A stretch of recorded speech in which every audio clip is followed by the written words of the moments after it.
Madam आम्ही काय करू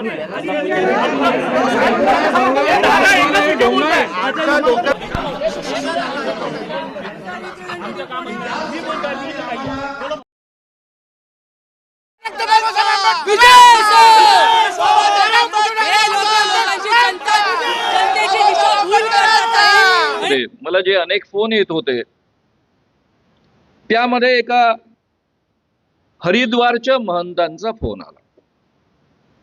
ते मला म्हणायला लागले कि मानव साहब आप जो काम कर रहे हो अंधविश्वास उन्मूलन का बहुत अच्छा काम है, इस काम में हम भी शरीक होना चाहते हैं। मतलब बहुत अच्छी बात, लेकिन मानव साहब हमारे मन में कुछ सवाल है, इन सवालों का जवाब हम आपसे चाहते हैं। पूछिए। मानव साहब आप में किसी प्रकार का अंधविश्वास नहीं है? मतलब जी नहीं है। अगर आप में किसी प्रकार का अंधविश्वास नहीं है, ऐसा आप मानते हो, तो आपने क्या अपने राज्य घटना संविधान आपने पढ़ा है? मतलब जी हां पढ़ा है। इसका प्रीएम्बल पढ़ा है? जी हां पढ़ा है। इस प्रीएम्बल में कहा गया है, प्रस्तावना में कहा गया है कि वी द इंडियन पीपल, हम भारतीय लोग। इसका मतलब ऐसा है कि हम भारतीय लोगों ने यह संविधान निर्माण किया है, हम भारतीय लोगों ने यह संविधान लिखा है, अपने आप को समर्पित किया है। मतलब हाँ बिल्कुल सही बात है, ऐसा ही इसका मतलब है। आप इस बात को मानते हो? मतलब जी हां मानता हूं। मानव साहब जब ये प्रस्तावना लिखी गई थी, प्रीएम्बल लिखा गया था, तब आप वहां हाजिर थे? तो मैं कैसे हाजिर रह सकता हूं? क्योंकि ये जो प्रीएम्बल है, प्रस्तावना है, पंडित जवाहरलाल नेहरू जी ने लिखी है। 22 जनवरी 1947 यानी हमें स्वतंत्रता मिलने के 8 माह पूर्व संविधान सभा के सामने वो रखी, संविधान सभा ने इसको मान्यता दी। तब तो मैं पैदा ही नहीं हुआ था, मैं तो 51 साल में पैदा हुआ हूं। त्याने मला प्रतिप्रश्न विचारला कि जब मानव साहब वहां हाजिर नहीं थे, इसके बावजूद आप मानते हो कि यह संविधान हम भारतीय लोगों ने यानी आपने भी निर्माण किया है और अपने आप को समर्पित किया है, ये आपका सबसे बड़ा अंधविश्वास है।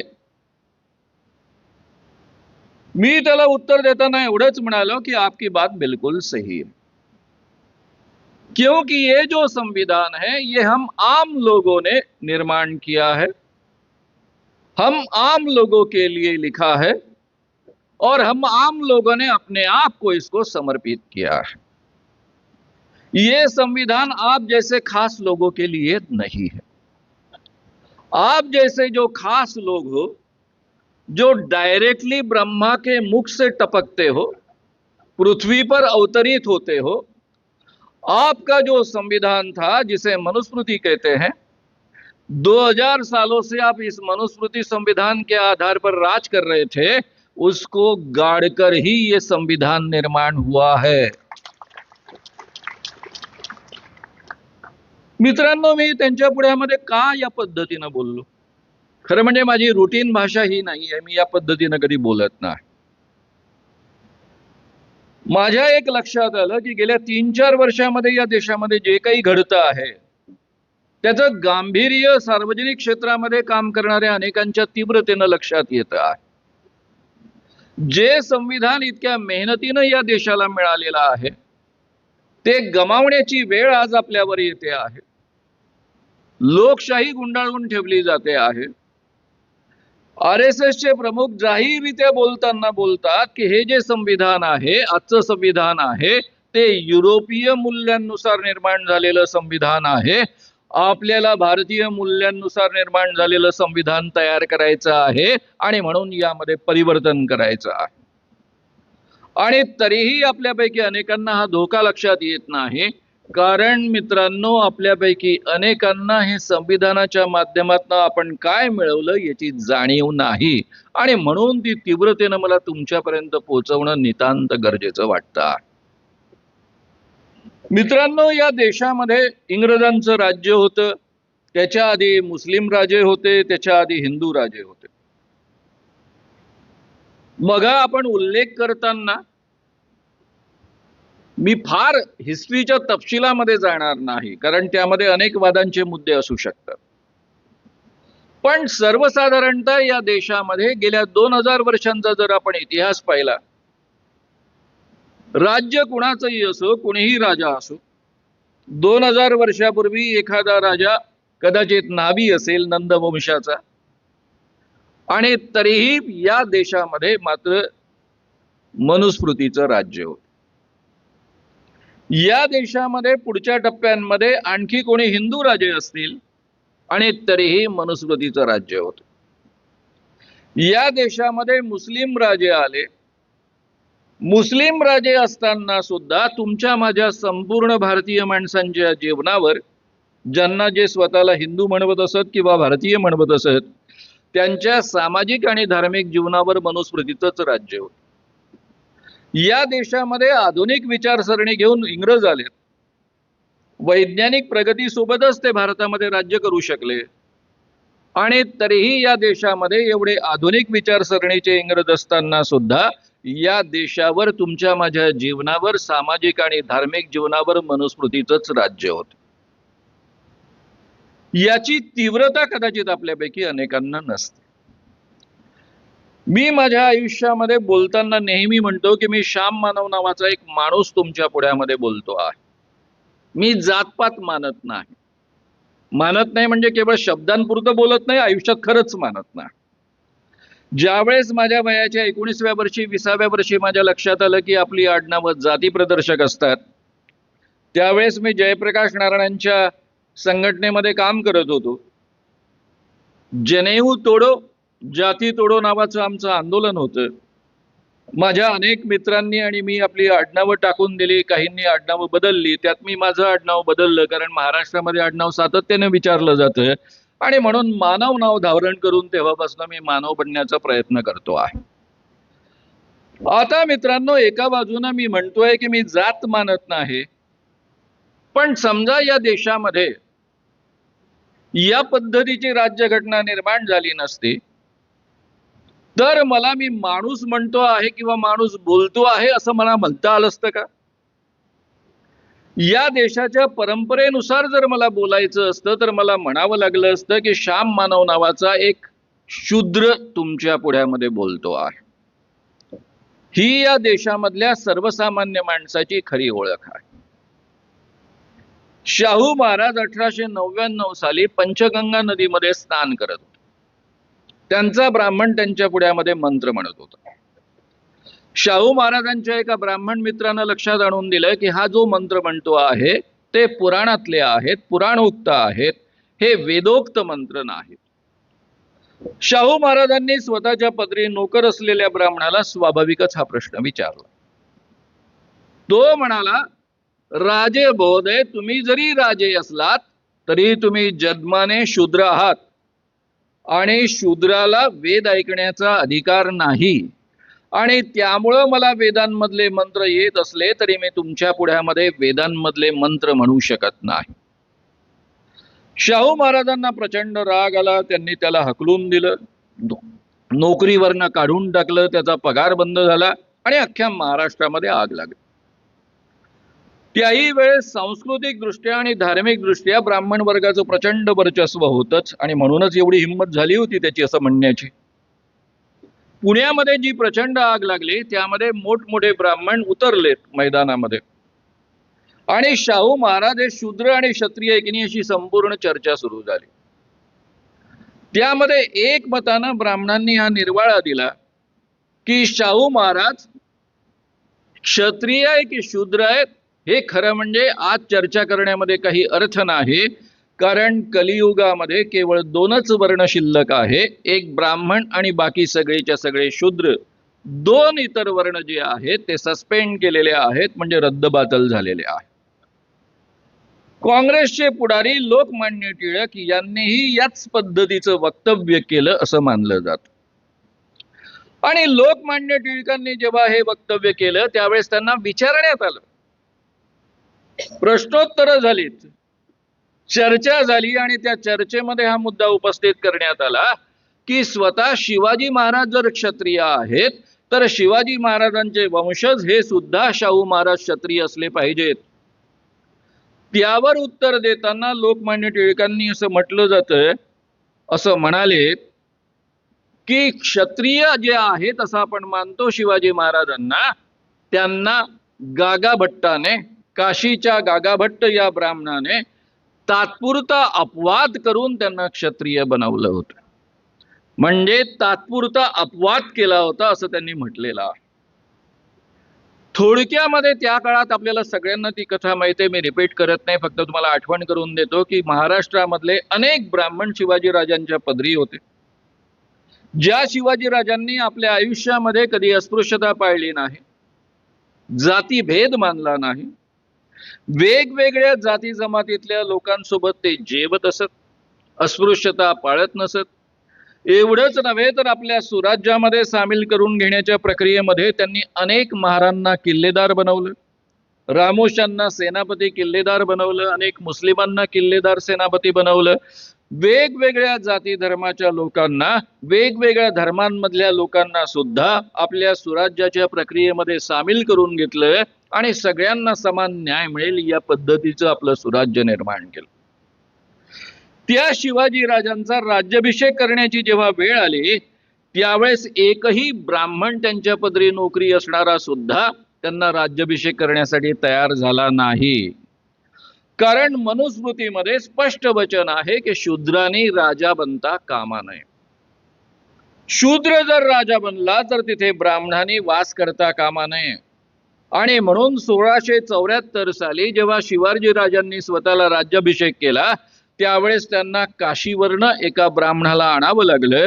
त्याला त्यांनी एवढी मोठी प्रचंड दक्षिणा दिली की ती त्यांच्या सहकार्याच्या खांद्यावर त्याला नेता येत नव्हती. ते सगळं जडजवाहीर त्याला प्राण्यांवर नादून न्यावं लागलं. हा संपूर्ण इतिहास तुम्हाला मला सगळ्यांना माहित आहे.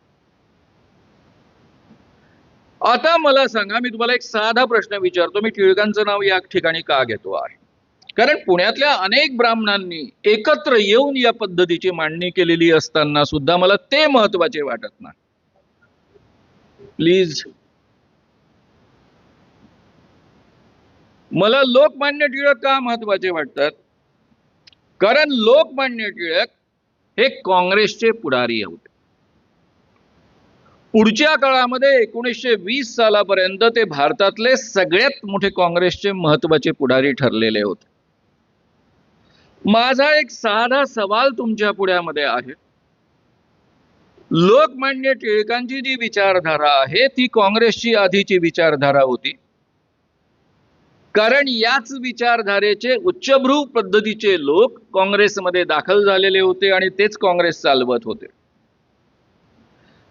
लोकमान्य टिळक यांचं भारतीय स्वातंत्र्य आंदोलनामधलं योगदान कोणीही नाकारू शकत नाही. प्रचंड मोठं योगदान त्यांचं राहिलेलं आहे.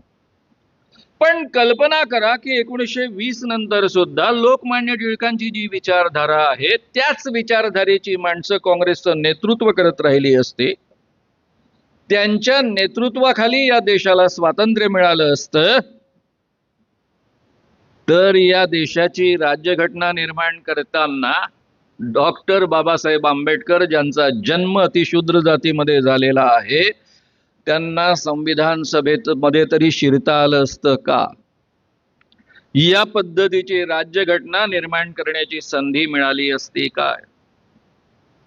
मग असं काय घडलं की पुढच्या काळामध्ये या पद्धतीचं वातावरण या देशामध्ये निर्माण होऊ शकलं? आणि एका माणसाचा आपल्या सगळ्यांना विटाळ आहे, ज्याचे आपल्यावर सगळ्यात जास्त मोठे उपकार आहे. त्या माणसाचं नाव आहे मोहनदास करमचंद गांधी. आणि दुर्दैवानं आज या देशामध्ये महात्मा गांधींबद्दल बोलणं हे अतिशय अडचणीचं ठरणारी परिस्थिती आहे. 1920 साली 1 ऑगस्टला लोकमान्य टिळकांचा मृत्यू झाला आणि म्हणून 1920 साली नागपूरला जे काँग्रेसचं अधिवेशन भरत होतं त्याचे अध्यक्ष महात्मा गांधी ठरले. पुढे महात्मा नाव पडलं त्यांना, मोहनदास करमचंद गांधी ठरले. त्यामध्ये एक अंत्यसंमेलन झालं 25 डिसेंबर 1920 साली आपल्याच नागपूरमध्ये. त्यामध्ये महात्मा गांधींचं भाषण आहे. ही काँग्रेस उच्चभ्रूंची काँग्रेस आहे. ज्या काँग्रेसमध्ये अस्पृश्यता पाळली जात असे त्या काँग्रेसबद्दल मी आता बोलतो आहे. या काँग्रेसच्या व्यासपीठावरनं किंवा विचारपीठावरनं महात्मा गांधी म्हणतात, मैं खुद एक हिंदू हूं, मैं रूढ़िवादी हिंदू होने का दावा करता हूं, मैं एक सनातनी हिंदू हूं, लेकिन हमारे धर्म में जो छुआछूत की प्रथा है वो सबसे बड़ा पाप है और इस पाप को मिटाना मैं अपना कर्तव्य मानता हूं। जो भी व्यक्ति जाति के आधार पर भेद करता है, उच्चता और नीचता मानता है, वो सनातनी हिंदू नहीं हो सकता है। हे म्हटल्यानंतर स्वाभाविकच त्या ठिकाणी उपस्थित असणाऱ्या लोकांनी आडवे तिडवे प्रश्न विचारले। ते म्हणाले कि गांधी जी, आप तो भगवत गीता को बहुत मानते हो, कई बार उसके उदाहरण देते हो, अवतरण हमको बताते हो। हमारी भगवत गीता में कहा है, मनुस्मृति में कहा है, वेदों में ऋग्वेद के पुरुष सूक्त में कहा है कि ब्रह्मा के मुख से ब्राह्मण पैदा हुए, बाहु से क्षत्रिय पैदा हुए, जांघों से वैश्य पैदा हुए, पैरों से शूद्र पैदा हुए। ये हमारा धर्म वचन है, इसके बावजूद आप इस ढंग की बात कैसे कर रहे हो? ज्या महात्मा गांधींना काँग्रेसचं नेतृत्व करायचंय, नुकतेच 5 वर्ष झाले ते भारतात पुन्हा आफ्रिकेमधनं आलेले आहेत। 1915 मध्ये ते भारतामध्ये आले, अजून ते काँग्रेसचे नेता बनायचे आहेत। त्यांना या देशाला स्वातंत्र्य मिळवून द्यायचं आहे। ज्या देशामध्ये 80% हिंदू आहेत, त्या देशामधल्या काँग्रेसमध्ये, आणि आता सध्या या काँग्रेसमध्ये 99% अधिक हिंदू आहेत, त्या काँग्रेसमध्ये बोलताना महात्मा गांधी म्हणतात, मेरे धर्म ग्रंथों में कुछ भी कहा हो, मेरे सत्सद विवेक बुद्धि को जो जचेगा वही मैं स्वीकारूंगा, मानव जाति के लिए जो हितकारक नहीं है उसको मैं स्वीकारूंगा नहीं। और मेरे धर्म ग्रंथों में तो कई मनगढ़ंत बातें कही है। ज्याला 80% नव्हे 99% काँग्रेसमध्ये हिंदू आहे, त्यांचं नेतृत्व करायचंय, तो माणूस त्यावेळेस 1920 साली 25 डिसेंबरला म्हणतो कि मेरे धर्मग्रंथों में कई मनगढ़ंत चीजें कही है। आणि तिथून मित्रांनो ही काँग्रेस बदलायला सुरुवात होते। जी उच्चभ्रूची काँग्रेस असते, केवळ वरच्या जातीतल्या लोकांचा ज्यामध्ये समावेश असतो, त्या काँग्रेसमध्ये वेगवेगळ्या जाती धर्मातल्या लोकांना घेतलं जातं। देशभर होणाऱ्या गांधीजींच्या आंदोलनामध्ये त्यांना समाविष्ट करून घेतलं जातं। या आंदोलनामध्ये आणि काँग्रेसच्या अधिवेशनांमध्ये अस्पृश्यता पाळली जाणार नाही याची काळजी घेतली जाते। ज्या देशामधल्या स्त्रिया घराच्या बाहेर पडायला तयार नसतात, त्या देशामधल्या स्त्रियांना जगामध्ये ज्यांचं साम्राज्य सूर्य मावळत नाही एवढ्या विस्तीर्ण प्रदेशामध्ये पसरलेलं आहे, त्या बंदुकांमध्ये किंवा एकूणच वैज्ञानिक पद्धतीच्या युद्ध कलेमध्ये पारंगत असणाऱ्या अतिशय डिसिप्लिन्ड इंग्रज सैनिकांच्या पुढे उभे राहतात।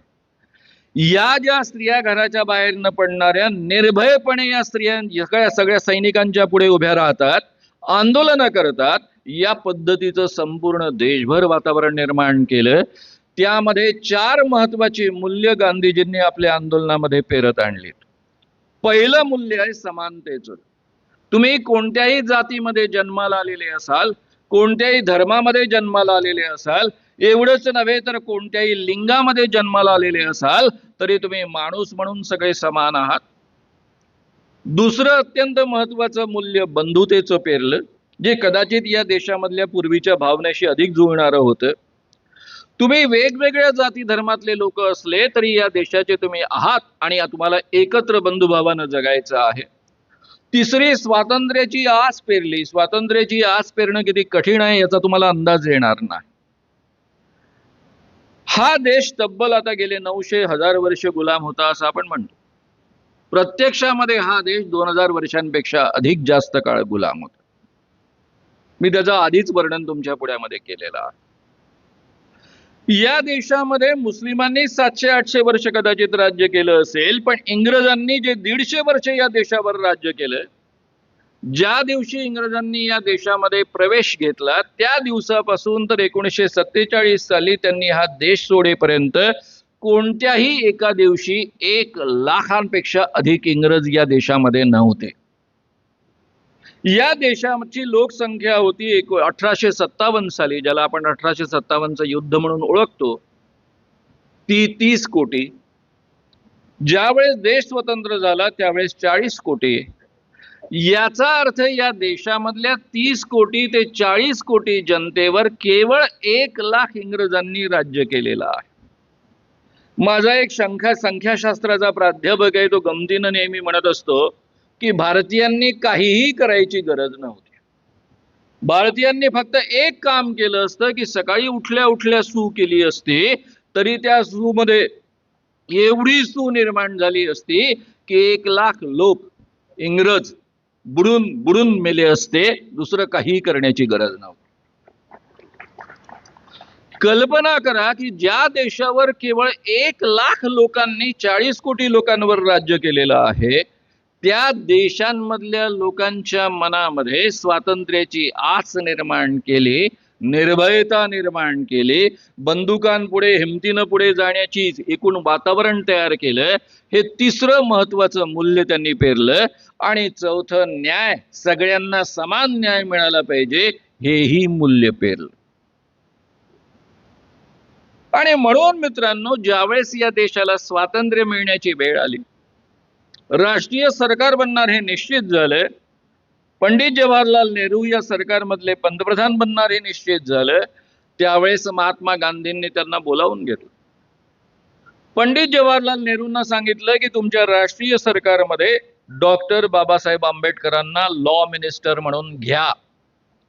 ते जर लॉ मिनिस्टर म्हणून आले तर, कारण आता सध्या राज्यघटना बनते आहे, त्या घटनेमध्ये त्यांचं अत्यंत मोलाचं योगदान असेल आणि डॉक्टर बाबासाहेब आंबेडकर तिथे असतील तर या देशामधल्या शेवटच्या माणसांना आणि या देशामधल्या स्त्रियांना योग्य तो न्याय ते आवर्जून देतील, अतिशय आग्रहानं देतील, आणि म्हणून तुम्ही त्यांना यामध्ये समाविष्ट करून घ्या. आता पंडित जवाहरलाल नेहरूंपासून सगळीच्या सगळी माणसं ही बॅरिस्टर होती. म्हणजे त्यावेळेस सगळे काँग्रेसचे पुढारी तुम्ही काढाल तर ते सगळे बॅरिस्टर होते. बाबासाहेबही बॅरिस्टर होते. ऑलरेडी राज्यघटनेचा मसुदा तयार झालेला होता. रावांनी तो तयार केलेला होता. पंडित जवाहरलाल नेहरूंनी त्याच्यावर हात फिरवलेला होता. स्वाभाविकच त्यावेळेस उपस्थित असणारे पंडित जवाहरलाल नेहरू आणि सरोजिनी नायडू असं म्हणाले की ऑलरेडी घटना बनते आहे, ड्राफ्ट तयार आहे, आपण तो तयार करतोच आहोत. बाबासाहेबांचं आपलं काही फारसं जमत नाही, अशा अवस्थेमध्ये आपणच करू शकतो ना हे. त्यावर पंडित जवाहरलाल नेहरूंना महात्मा गांधी प्रश्न विचारतात, ही राज्यघटना आपण कोणाची तयार करतो आहोत? काँग्रेसची तयार करतो आहोत की देशाची तयार करतो आहोत? आणि नेहरूंना तो मुद्दा एकदम पटला. नेहरूंनी स्वतः डॉक्टर बाबासाहेब आंबेडकरांना बोलावून घेतलं. गांधी काय म्हणतात हे त्यांना सांगितलं. तुम्ही माझ्या मंत्रिमंडळामध्ये या असा आग्रह धरला. आणि डॉक्टर बाबासाहेब आंबेडकर आणि काँग्रेसचं फारसं जमत नसताना, सख्य नसताना सुद्धा मोठ्या मनानं डॉक्टर बाबासाहेब आंबेडकरांनी ही विनंती मान्य केली. आता ही विनंती मान्य केल्यानंतर दुसरा महत्वाचा मुद्दा निर्माण झाला की बाबासाहेब तर आता संविधान सभेवरच नाहीये. कारण संविधान सभेच्या निवडणुका ऑलरेडी झालेल्या होत्या 1946 साली. त्या ज्या निवडणुका झाल्या त्यामध्ये संपूर्ण अखंड भारतामधनं 389 सदस्य निवडून आले होते. मधल्या काळामध्ये फाळणी झाली. फाळणी झाल्यानंतर आजचा जो आपला भारत आहे त्या भारतामध्ये 299 सदस्य उरले होते आणि त्यामध्ये डॉक्टर बाबासाहेब आंबेडकर नव्हते, कारण ते ज्या भागातनं निवडून आले तो भाग पाकिस्तानात आता गेलेला होता. म्हणजे बाबासाहेबांना जर संविधान निर्माण करायचंच झालं तर त्यांनी पाकिस्तानामध्ये जाऊन ते निर्माण करावं अशी परिस्थिती होती. आणि बाबासाहेबांची भारतामध्ये गरज होती. बाबासाहेबांनाही पाकिस्तानात जावंसं वाटत नव्हतं. त्यांनी स्पष्टच म्हटलं होतं, माझा माणसं इथे आहे, मी या देशातच राहणार. आणि त्यानंतर काँग्रेसने एम.आर. जयकर नावाचे पुण्याचे एक संविधान सभेवर निवडून आलेले हेही बॅरिस्टर यांना राजीनामा द्यायला लावला. तो मुंबई प्रांत होता त्यावेळेसचा. आणि त्या ठिकाणावरनं डॉक्टर बाबासाहेब आंबेडकरांना निवडून आणलं. ही जुलै 1947 सालची घटना आहे. त्यामुळे 15 ऑगस्ट 1947 साली जेव्हा लिगली या पद्धतीचं मंत्रिमंडळ निर्माण झालं, डॉक्टर बाबासाहेब आंबेडकर त्याचे कायदा मंत्री झाले. आणि त्याच महिन्यामध्ये 29 तारखेला म्हणजे 29 ऑगस्ट 1947ला जी संविधान सभेची बैठक झाली, त्यामध्ये ड्राफ्टिंग कमिटी ठरली आणि त्याचे चेअरमन डॉक्टर बाबासाहेब आंबेडकर झालेत. आणि त्यानंतर इतक्या सुंदर पद्धतीचं संविधान आपल्याला लाभू शकलेलं आहे. बाबासाहेबांचं सगळ्यात मोठं वैशिष्ट्य आपण मानतो त्यापेक्षा फार वेगळं आहे. आपण सारखं मानतो की बाबासाहेबांनी संविधान लिहिलं. खरं म्हणजे संविधान लिहिणं एवढं कठीण नव्हतं.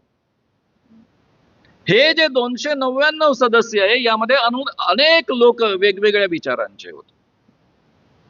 त्यामधली अनेक माणसं ही टिळकांच्या विचारांची सुद्धा होती. आणि असं एवढं मोठं कडबोळं असताना जरी त्यामध्ये स्वातंत्र्य आंदोलनातनं निवडून आलेली खूप मोठी माणसं असली तरीही ती विचारानं एवढी पुरोगामी आणि प्रोग्रेसिव्ह नव्हती. अशा सगळ्या माणसांना कन्व्हिन्स करत करत ही संपूर्ण राज्यघटना निर्माण झालेली आहे. जगातली ही एकमात्र राज्यघटना अशी असेल की जी एक मतानं संमत झालेली आहे, बहुमतानं संमत झालेली नाही. एक एक मुद्द्याकरता, एक एक बारकावा लोकांच्या गळी उतरवण्याकरता, त्यांना समजावून सांगण्याकरता, त्यांच्या मनातले सगळे संदेह काढून टाकण्याकरता डॉक्टर बाबासाहेब आंबेडकरांनी अतिशय अटोकाट प्रयत्न केलेले आहे, परिश्रम केलेले आहे. आणि म्हणून या पद्धतीची राज्यघटना निर्माण होऊ शकलेली आहे.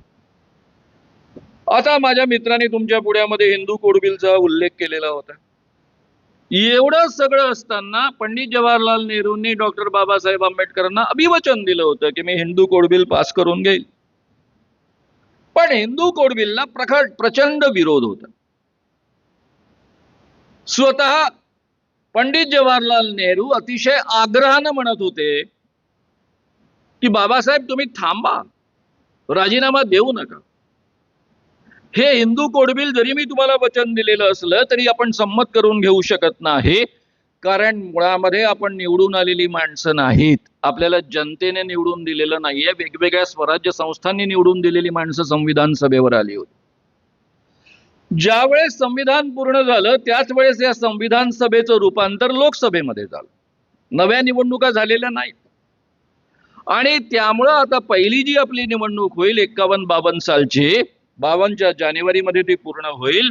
त्यामध्ये आपण निवडून येऊ आणि मग हिंदू कोड बिल आपण अक्षरशः प्रत्यक्षामध्ये ते संमत करून घेऊ. बाबासाहेब मात्र राजीनामा देऊन निघून गेले आणि नेहरूंनी आपलं वचन पूर्ण केलं. 1951 डिसेंबर आणि 52 जानेवारीमध्ये झालेल्या निवडणुकांमध्ये संपूर्ण भारतभर हिंडत असताना आपल्या प्रचार सभांमध्ये पंडित जवाहरलाल नेहरू सांगायचे मी हिंदू कोड बिल आणणार आहे, या पद्धतीचे मुद्दे मी अंमलात आणणार आहे. आणि लोकांनी त्यांना थम्पिंग मेजॉरिटीने निवडून दिलं. आणि त्यानंतर हेच कोड बिल जसंच्या तसं, जसं डॉक्टर बाबासाहेब आंबेडकरांनी मांडलेलं होतं तसंच्या तसं त्याचे 4 भाग करून पुढच्या भागामध्ये त्यांनी संमत करून घेतलेला आहे. हा संपूर्ण या राज्यघटनेचा इतिहास आहे. एका बाजूने आपण बोलत असताना डॉक्टर बाबासाहेब आंबेडकरांची राज्यघटना म्हणतो. खरं म्हणजे असं म्हणताना आपला ऊर अभिमानाने भरून येतो. पण त्यातनं आपण आपल्या समाजाचं प्रचंड मोठं नुकसान करून जातो. ही जी राज्यघटना आहे ती फक्त शेड्यूल कास्टची आहे आणि शेड्यूल ट्राईबची आहे अशी सगळ्यांमध्ये समजूत आहे. आणि माझे मित्र दशरथ मडावी म्हणतात की शेड्यूल ट्राईब्सलाही वाटत नाही ही आपली राज्यघटना आहे. त्यामुळे आपण ही राज्यघटना जी जगातली सर्वोत्कृष्ट राज्यघटना मानली जाऊ शकते, ज्या राज्यघटनेमध्ये सुरुवातीलाच ही 4 अत्यंत महत्वाची आणि मोलाची मूल्य आलेली आहेत, इक्वॅलिटी, लिबर्टी, फ्रॅटर्निटी आणि जस्टिस.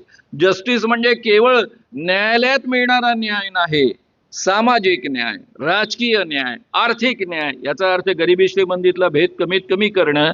या पद्धतीची राज्यघटना या देशानं निर्माण होऊ शकले. हे जे सगळ्यात मोठं सामर्थ्य आहे, ते सामर्थ्य आपण विसरून जातो. या राज्यघटनेनं या देशामधल्या प्रत्येक माणसाला प्रचंड काही दिलेलं आहे. या देशामध्ये पूर्वी मनुस्मृतीचं राज्य होतं, त्यातले 1-2 फक्त उल्लेख घेऊन मी पुढे जातो. ब्राह्मणों की सेवा करना ही शूद्रों का मुख्य कर्म है. जर तुम्ही इतर जातीमध्ये जन्माला आले असाल आणि कलियुगामध्ये सगळेच्या सगळे शूद्र आहेत, तर तुमचं एकच काम आहे, फक्त ब्राह्मणांची सेवा करणं. यदि शूद्र गर्व से ब्राह्मण पर थूक दे तो उसके ओठ काट ले, पेशाब कर दे तो उसका लिंग कटवा दे, लेकिन उसकी ओर अपान वायु निकाले तो उसकी गुदा कटवा दे. अपान वायू याचा अर्थ काय होतो माहितीये? पादणे आपल्या बराडी भाषेमध्ये. आता आपले मोदीजी आपल्याला नेहमी गॅरंटी देतात की मैं तुम्हें गॅरंटी देता हूं. छाती बडवून बडवून सांगतात 56 इंची.